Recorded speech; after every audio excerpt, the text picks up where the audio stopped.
The senator from South Carolina. Thank you, Mr. President. I will be asking unanimous consent request here in a second. But my colleagues on the Democratic side, a lot of people in the country are wondering, can we ever do anything together? We've done some things together, but nothing more uniting the Senate since I've been here than the response we've achieved on both sides of the aisle regarding Putin's barbaric invasion of Ukraine. We have 85 co-sponsors giving President Trump the ability to tariff countries that buy cheap Russian oil to keep Putin in the fight. That's a major accomplishment. And we also have a bill making Russia a state-sponsored terrorism under U.S. law that I believe passed through the Foreign Relations Committee unanimously. Now, what does this bill do? It designates Russia a state sponsor of terrorism based on the fact that Putin's Russia has kidnapped, for lack of a better word, almost 20,000 Ukrainian children in the occupied territories controlled by Russia in Ukraine. We had a hearing last week about this. It was amazing what we learned, that some of these Ukrainian children are being taken from their families in Ukraine and wind up in North Korea. I couldn't believe it. 200 different camps that these kids are being put in to make them Russian. This is one of the greatest outrages of the 21st century or any other century. And we had compelling testimony from the Ukrainian ambassador and NGOs that follow this, detailing the brutality of Russia's effort to separate Ukrainian children from their families and turn them into pawns of Putin. Some of these kids have been taken as young children. Teenagers are now in the fight for Russia. The videos are just break your heart. Now, how does the bill work? Within 60 days of passage, if Russia has not come up with a plan to return the kidnapped children, there's no process of reintegration. If the Russian government is still attacking civilian infrastructure, then Russia will be designated as state sponsor of terrorism. And when you look at international terrorism activities, they include kidnapping under Section 2331I of Title 18. So this legislation is designed to label Russia a state sponsor of terrorism for the kidnapping. We estimate up to almost 20,000, probably more, Ukrainian children in the occupied territories. If this doesn't make you a terrorist state, what would? For us to turn our back on this problem, I think would be the worst possible signal we could send in terms of world order. I am confident that if we get a vote on this bill, it will pass overwhelmingly because most senators want to be on record of saying, I did something necessary in the face of brutality. The one thing I've learned in my time here, if you appease aggression, you get more of it. If you're silent in the face of evil, it will grow. So to my Democratic colleagues, Senator Shaheen and Blumenthal, and so many others, you've been great to work with. We have tremendous, wide and deep bipartisan support for this. And I'm hoping that the negotiations in Berlin will bear fruit, that we can end this bloodbath in a way to prevent a third invasion, an honorable and just outcome. I don't think Ukraine can evict every Russian soldier, but having said that, you don't want to reward Putin for this invasion. You'll just get more of it. We have to prevent what happened in 2014 and 2022 this time around. But one of the tools in our toolbox is to label Russia a state sponsor of terrorism for kidnapping these children. It would make the Russian economy radioactive. There are only 4 nations that are designated state sponsor of terrorism under U.S. law. This would be number 5. It's a well-deserved label based on the conduct of Putin regarding Ukrainian children. So in that regard, I would ask unanimous consent that notwithstanding Rule 22, the Senate proceed to the immediate consideration of calendar number 246 S2978, that the committee reported substitute amendment be withdrawn, the Graham substitute amendment at the desk be considered and agreed to, the bill is amended, be considered, read a third time, and passed, and that motion to reconsider be considered made and laid upon the table. Is there an objection? Mr. President. The Senator from Kentucky. Reserving the right to object, designating Russia as a state sponsor of terrorism is a colossally bad idea, a dangerous provocation, and a roundabout way of allowing military strikes on Russian targets. If you doubt this, ask the Venezuelans.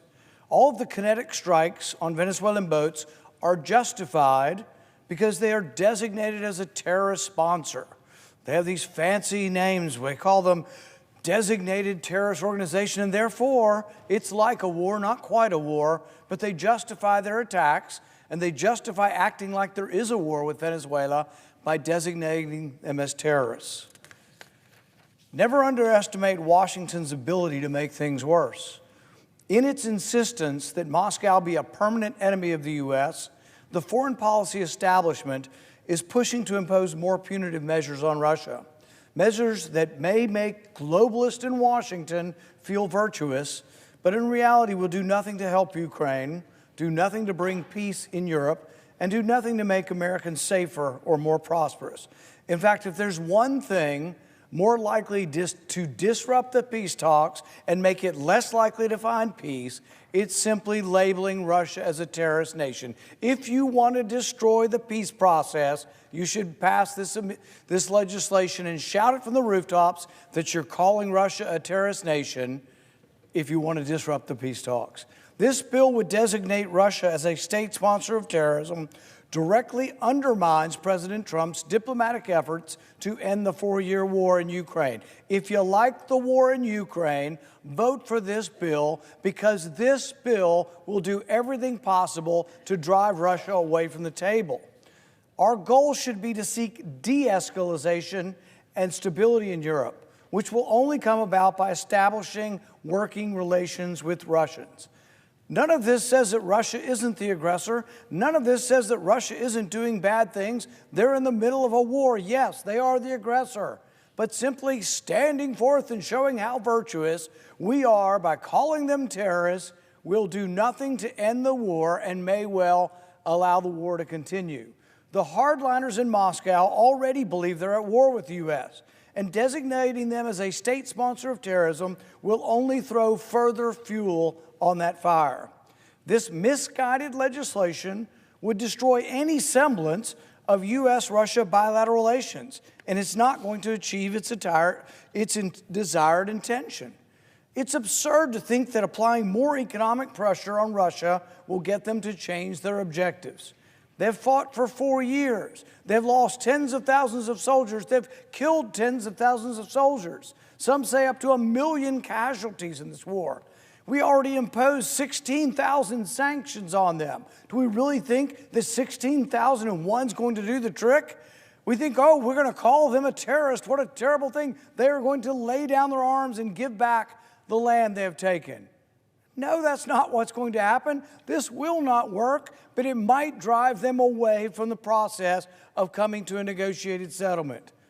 If this bill is enacted, Russia will likely conclude that negotiations are futile, and they will continue the grinding war of attrition on the battlefield. And it should come as no surprise, given the disparity between Russia and Ukraine in terms of economic strength and population, that a war of attrition does not favor Kiev. President Trump has repeatedly made clear that this is not our war, and that his primary desire is to end the killing. He's 100% right. Congress should fully support the president's efforts to end the needless slaughter of a generation of young people in Ukraine and Russia. But this legislation will do the opposite of his intentions. This legislation will put peace farther away, may well drive a wedge in negotiations and end the negotiations. The way to do this, the way to achieve peace, is to pursue realistic negotiations. Negotiations that, whether you like it or not, will require that Russia's security interests are taken into consideration, not by ratcheting up tensions with Moscow or by designating them as a state sponsor of terrorism. The Washington establishment already succeeded in its foolish designation of drug cartels in the Western Hemisphere as terrorist organizations, and now we're conducting extrajudicial killings of individuals seemingly every day with no congressional authorization or oversight. What's next? Are we going to commit extrajudicial executions of Russians? Once they're designated as state sponsors of terrorism, that's exactly what we're doing in Venezuela. They say, oh, we're just not killing any drug dealers. We're killing drug dealers who are terrorists.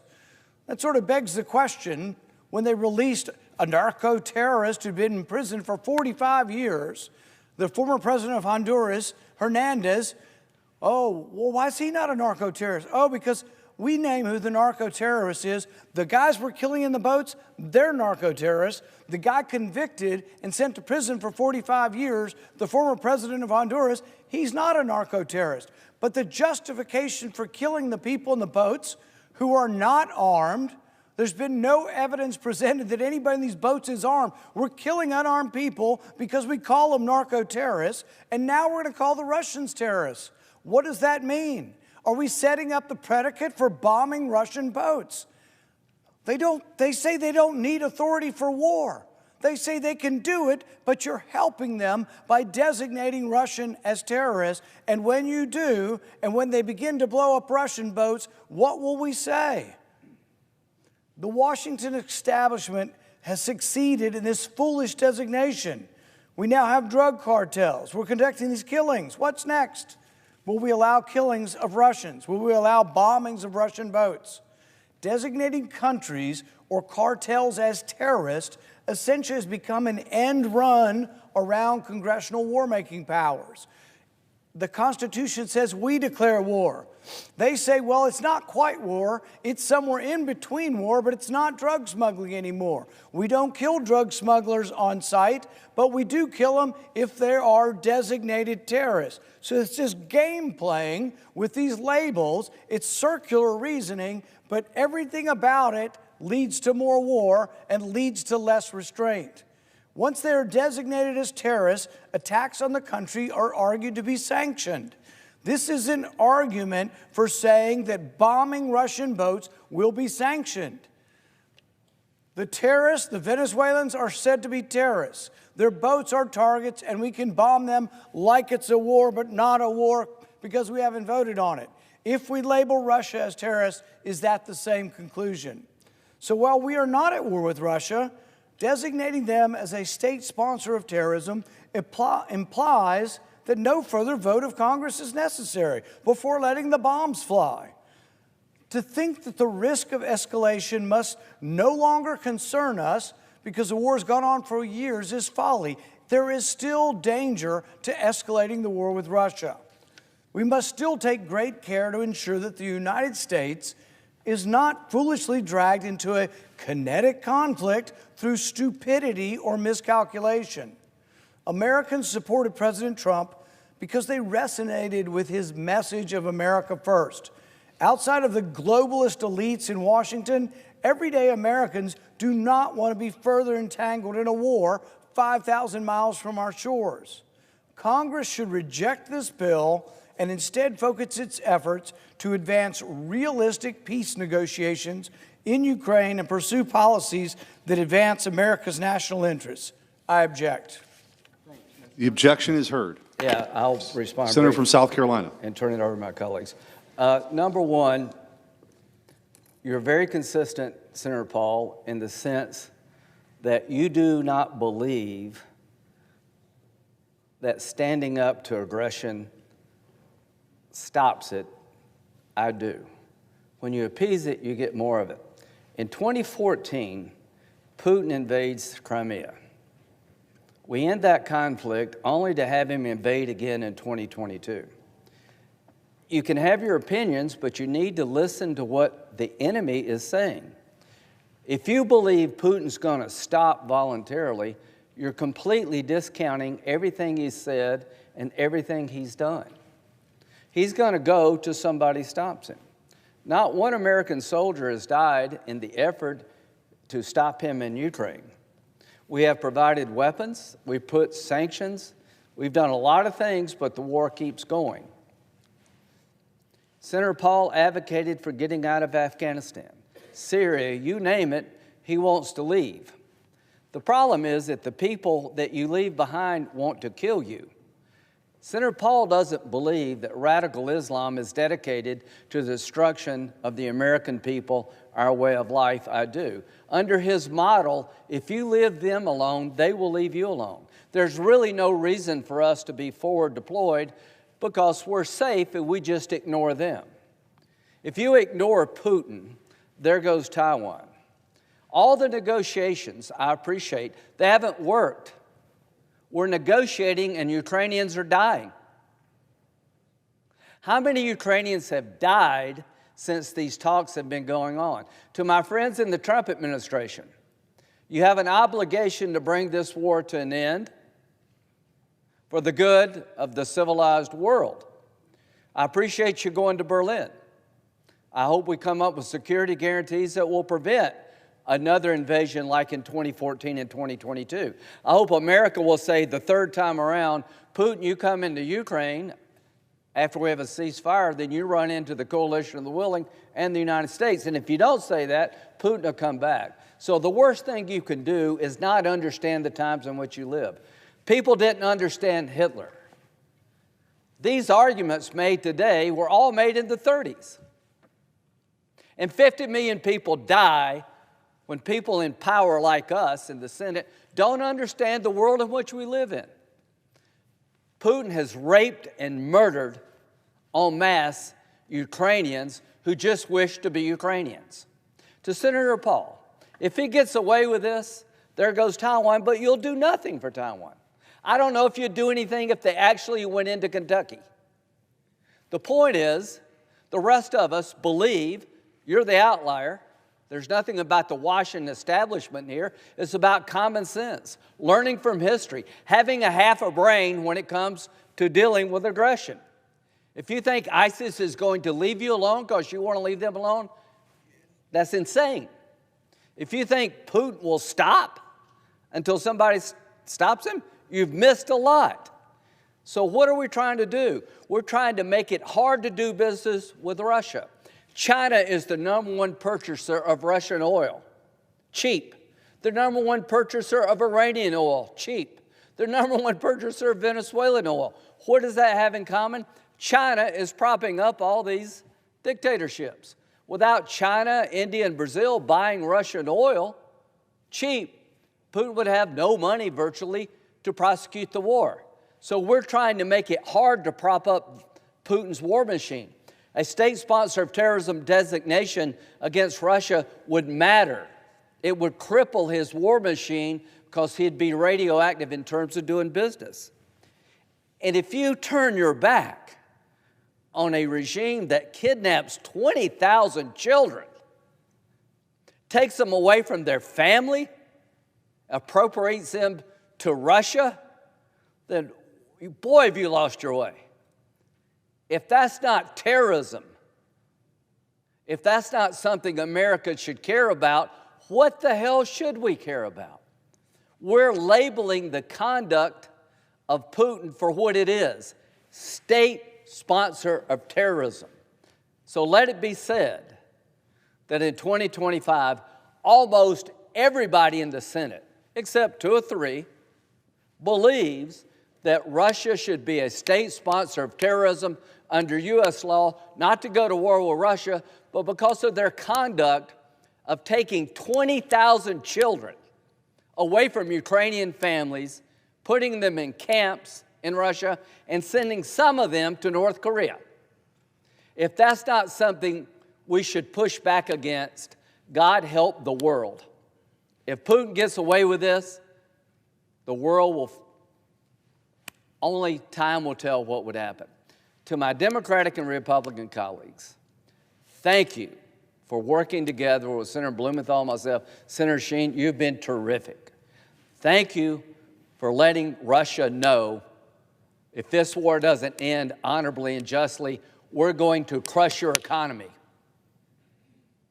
We're going to come after your customers. Putin will go as far as he can go till somebody stands up to him. That's what I've learned when it comes to Putin. And as to the United States Senate, this is one of our finest moments.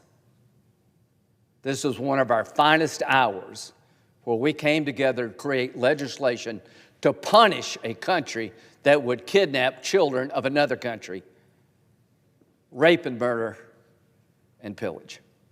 So thank you very much, and I turn the floor over to Senator Blumenthal. Mr. President, Madam President. Gentleman from Connecticut is recognized. Thank you, Madam President. First, my thanks to Senator Graham for his steadfast advocacy and eloquence and his partnership. It has been bipartisan from the start. It involves Senators Britt and Klobuchar, as well as Senator Shaheen, who is with us today, and Senator Coons, and so many others. In fact, let the world know the Senate is united behind the children and parents of Ukraine. There may be some dissent, and we just heard one voice, but it is a small minority to our European allies, to Ukraine, to the world, and most important, to Vladimir Putin. You should know that America will stand against kidnapping and abducting children. That's the principle that brings us to the floor today. And let me say to my colleague from Kentucky, there is not a scintilla of evidence, not one single bit of fact that could persuade you that passing this measure will slow down or impede any peace negotiations. That is not what we're hearing from the negotiators. It isn't what we're hearing from Ukraine and its leaders who steadfastly support this measure. It's not what we're hearing from our European allies who also have expressed support for this measure. And it's not what we're hearing from our conscience. We're here today because we see in Vladimir Putin and his policy of abducting children literally the face of evil. There are very few issues where there are black and white sides. You know, most of the issues that come before this body are gray on the one hand, on the other hand. This kind of war crime ought to shock the conscience of America and the world. And in fact, let's call it what it is. It is genocide. It is genocide because what Vladimir Putin wants to do is to destroy a people. He is abducting the children of Ukraine to deprive that nation of its future, of its children, of its culture, of its race and nationality. It's more than just about tanks and bombs and drones. It is about the future of humanity, who we are, and what we will tolerate from a world leader who is bent on destroying a nation and its people. When you destroy its children, you are destroying its future. I've been privileged to visit Ukraine 8 times since the beginning of Vladimir Putin's slaughterous invasion, most of them with Senator Graham, who has been such a great partner in this effort. And I have some very searing memories of meeting with the amputees and veterans of Ukraine who have been at the front, not just for months, but years, literally, fighting because their country's future is at stake. I have memories of meeting with those veterans. I have memories of visiting Bucha, where in the first days of this war, Russians literally lined up women and children and shot them in the back of their heads and then buried them in a mass grave. Memories of speaking to President Zelensky and hearing about those days when the Russians came within kilometers. We've driven from his bunker to the place where the Russians were stopped, literally a 5-minute car ride, and his courage in staying there and continuing this fight.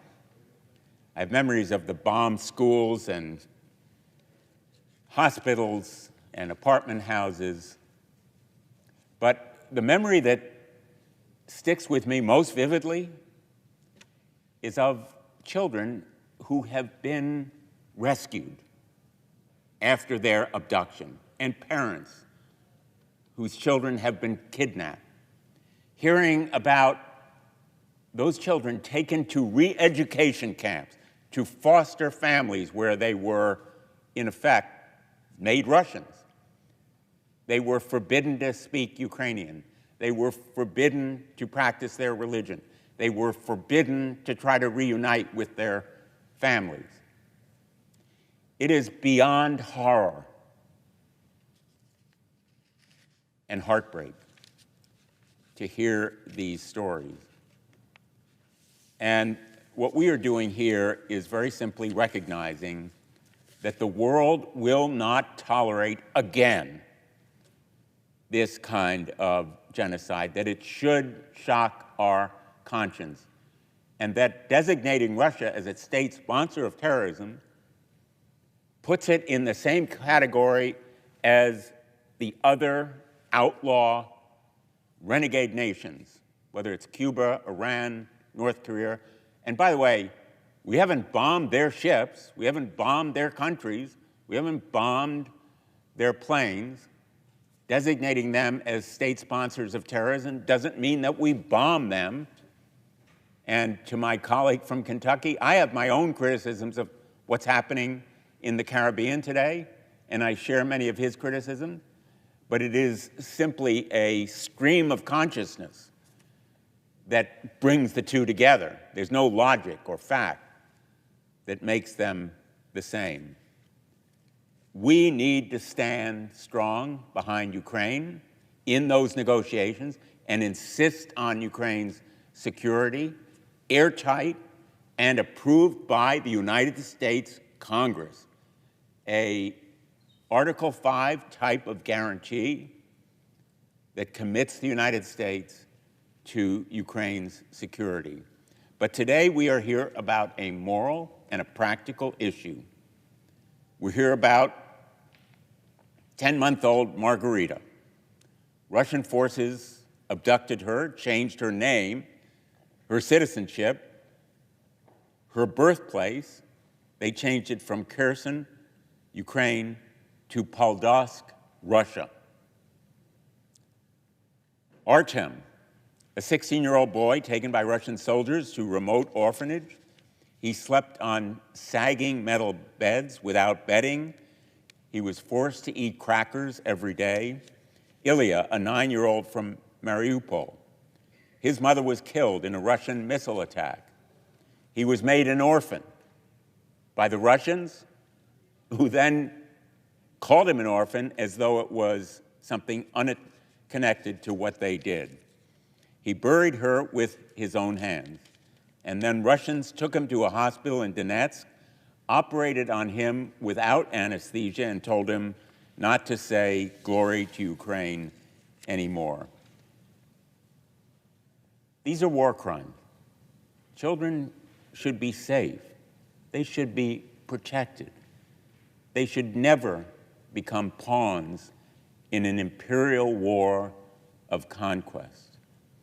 And this assault on children is a real assault on humanity.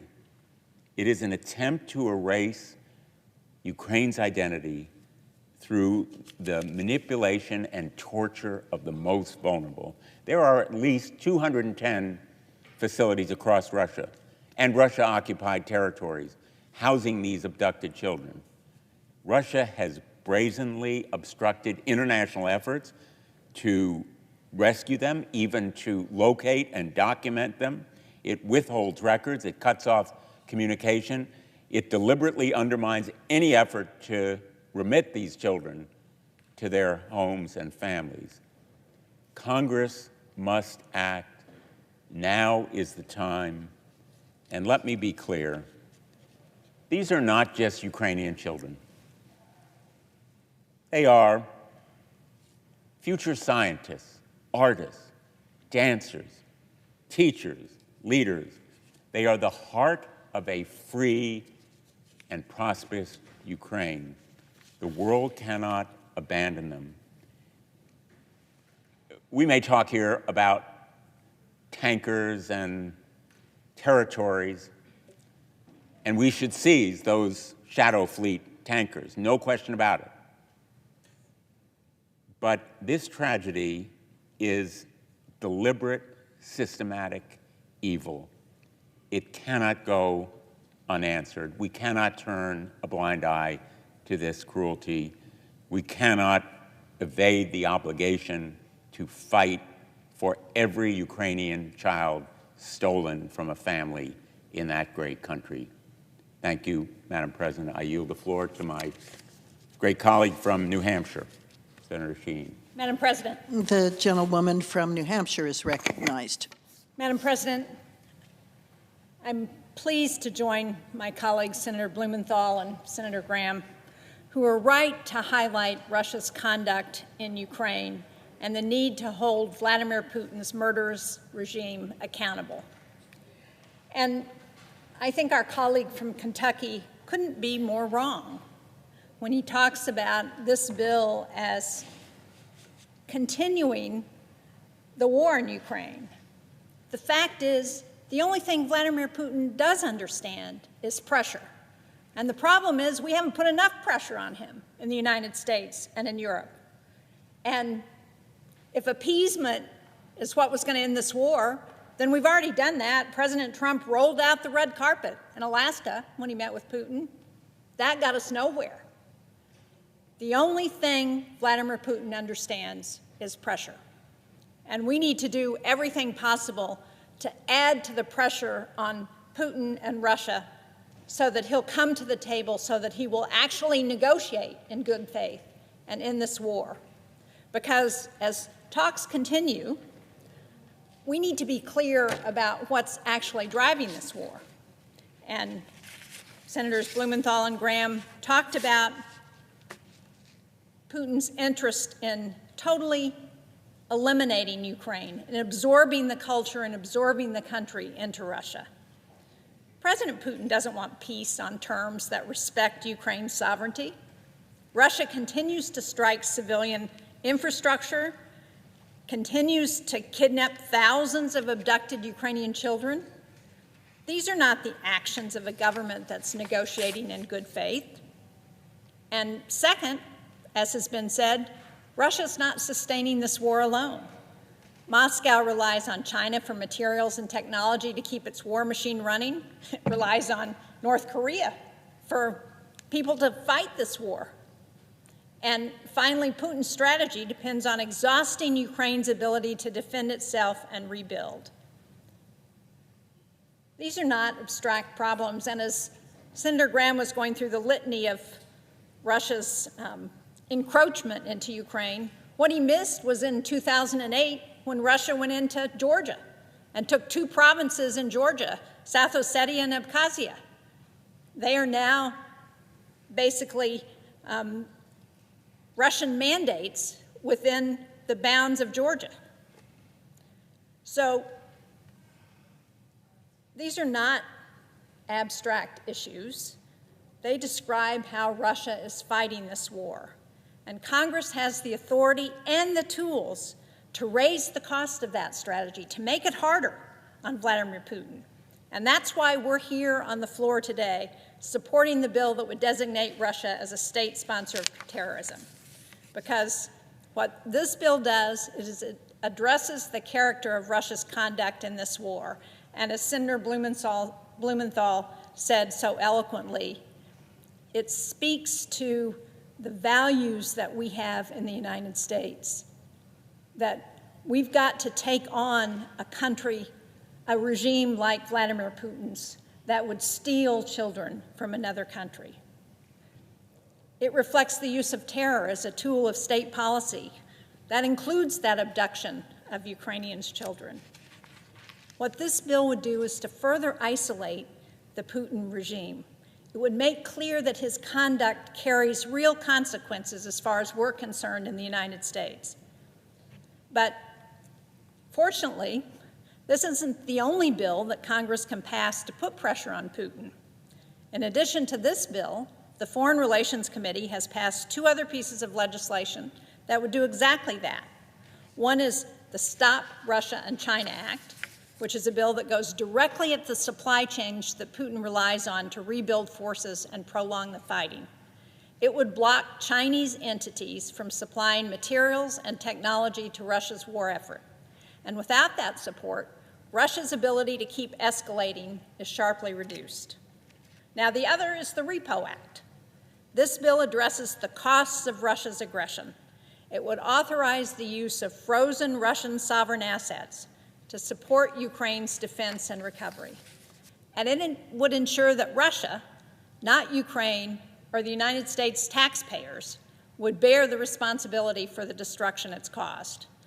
Taken together, these bills give Congress a clear way to raise the cost of Putin's strategy. They target the supply chains, the money, and the conduct of the Russian state itself. They send a unified signal that escalation will be met with real costs. That is the message that Congress should be sending now, to up the ante on the cost of this war for Vladimir Putin and Russia. So we are not going to stop with this UC request today. We are going to keep going into January until we see a real commitment on the part of Russia to go to the negotiating table. With that, I yield the floor and note the absence of a quorum. Clerk will call the roll. Ms. Alsterbrooks.